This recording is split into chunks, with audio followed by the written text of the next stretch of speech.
If you're broke, or even just living paycheck to paycheck, you are quietly paying more for the exact same stuff than someone with money in the bank. Not because you're bad with money, because the system is built that way. Today, I'm going to show you the pricing trick stores use that quietly punish people who can't afford to stock up, can't afford a car to drive to the cheap store, and can't afford to wait for a sale. Then I'm going to give you a simple shopping checklist that can cut your grocery and household bill by at least 15%, starting this week. This is the poverty premium. Let's get into it. Let's start with something you can check yourself the next time you're in a store. Picture two shoppers. Shopper A has a car, a big fridge, and $200 of slack in their bank account this month. Shopper B is on a tight budget, doesn't have a car, and has maybe $40 to spend on groceries until the next paycheck. Shopper A drives to the big warehouse store outside town. They buy a 20-roll pack of toilet paper, a large bottle of laundry detergent, a family-size box of pasta, and a big carton of eggs. Per unit, every single one of those items is priced at the lowest cost per ounce, per roll, per egg that the store offers. Shopper B walks to the small convenience store 2 blocks from their apartment because that's what's in walking distance. They buy a 4-roll pack of toilet paper, a small bottle of detergent, a small box of pasta, and a 6-pack of eggs because that's all they can afford and all they can carry. Here's the part that should make you angry. When you break both baskets down to price per unit, price per roll of toilet paper, price per ounce of detergent, price per egg, Shopper B is paying anywhere from 20 to 50% more for the identical product. Same brand, sometimes the exact same factory, just a smaller box sold at a store with fewer locations and less competition.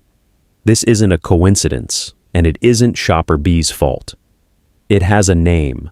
Researchers and consumer groups call it the poverty premium, the extra cost that people with less money end up paying for the same goods and services as people with more money.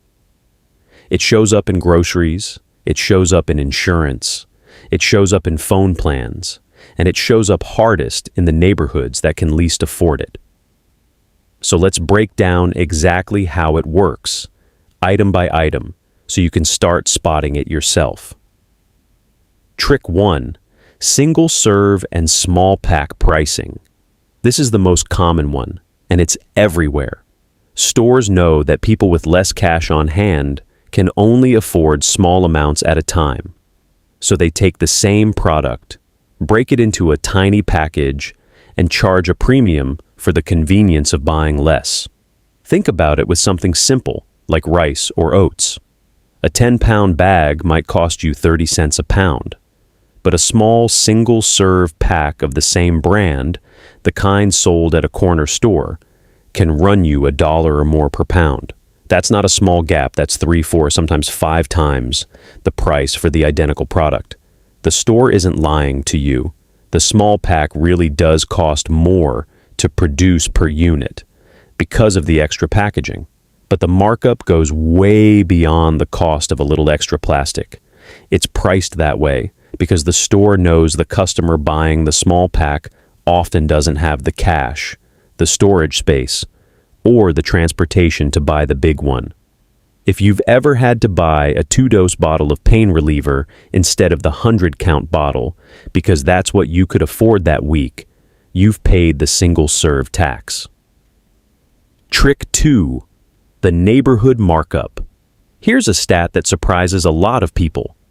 Grocery prices for the exact same items can run noticeably higher in lower-income neighborhoods than in wealthier ones, even from the same chain. Why? A few reasons stack on top of each other. First, stores in lower-income areas are often smaller format. Think small urban grocery or convenience stores instead of big supermarkets. And smaller stores have less buying power, so their wholesale costs are higher, and that gets passed on. Second, there's often less competition. In a lot of lower-income neighborhoods, there might be one or two grocery options within walking distance, sometimes none at all. What researchers call a food desert. When you don't have a competitor 2 blocks away, you don't have to price competitively. Third, and this one is uncomfortable, some retailers have openly acknowledged charging more in stores where theft and shrinkage are higher, and stores in under-resourced areas often get stuck with that cost, folded into the shelf price for everyone, whether they're the ones stealing or not. Put it together, and someone shopping in a lower-income neighborhood at the smaller store that's actually reachable without a car can end up paying noticeably more for a basic grocery basket than someone shopping at a big supermarket across town. Same country, sometimes the same city, different price for existing in a different zip code. Trick 3. Dynamic and location-based pricing. This one's newer, and it's sneakier because it's invisible. A lot of retailers, grocery chains, delivery apps, even some pharmacies, now use software that adjusts prices based on data. That can include your location, the store you're closest to, the device you're shopping from, and sometimes even how urgently you seem to need the item. Delivery and rideshare style grocery apps are a great example. Research and reporting have shown that prices for the exact same basket, ordered from the exact same store, can differ depending on your delivery address or your neighborhood's average income data. If you don't have a car and rely on delivery because the closest store is far away, you can end up paying a delivery markup on top of already higher prices. A double poverty premium for the same gallon of milk someone else drives to buy at full retail. No delivery fee at all. Dynamic pricing also shows up in something you might not expect. Prepaid phone plans, check cashing fees, rent-to-own furniture, and short-term loans. All of these exist because they serve people who can't qualify for the cheaper version. The annual contract, the bank account, the store credit card, the low-interest loan. The workaround costs more every single time, and the people using the workaround are the ones with the least room in their budget to absorb it. None of these 3 tricks are illegal. That's what makes this frustrating. Businesses will tell you it's just supply, demand, and operating costs. And some of that is true, but the effect is the same, regardless of intent. The less money you have, the more you pay for the same milk, the same detergent, the same bag of rice. So now let's talk about what you can actually do about it. You can't fix the whole system by yourself, but you can dodge a big chunk of the premium once you know where it's hiding. Here are 5 rules, then a simple weekly checklist. Rule 1. Always check price per unit, not price per package.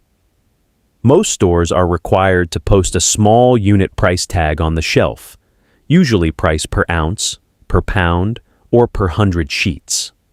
Look for it. It's often in tiny print near the price tag. Compare the unit price across sizes, not the sticker price. The bigger pack is almost always cheaper per unit, even if the upfront number feels scarier. Rule 2. Batch your buying, even in small amounts.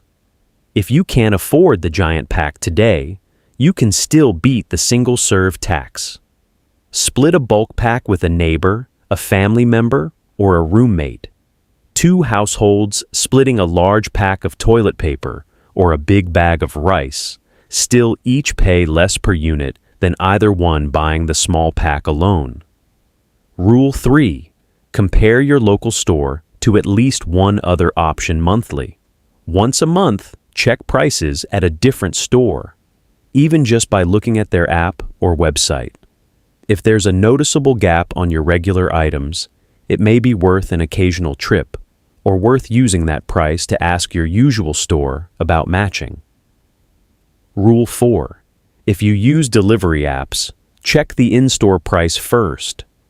Before you check out on a grocery delivery app, open the store's own website or call the store directly and compare.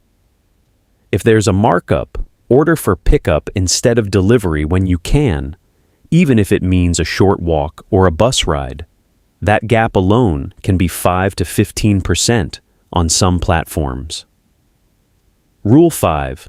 Buy staples on a schedule, not out of desperation. A lot of the poverty premium hits hardest when you're buying in an emergency. You're almost out, so you grab the small, expensive pack because that's all that's left in your budget that day. Where you can, build a simple staples list: rice, oats, pasta, toilet paper, detergent, and restock it on a set schedule, even if it's just $5 extra a week, so you're never forced into the expensive emergency purchase. Now here's your weekly checklist. Keep this simple. 5 minutes, once a week. 1. Pick your top 5 most bought household items. 2. Check the unit price on each, not the sticker price. 3. Note whether the small pack or the big pack wins on cost per unit. 4. If delivery is your only option, compare it against the store's own listed price before ordering. 5. Once a month, check one other store's price on those same 5 items.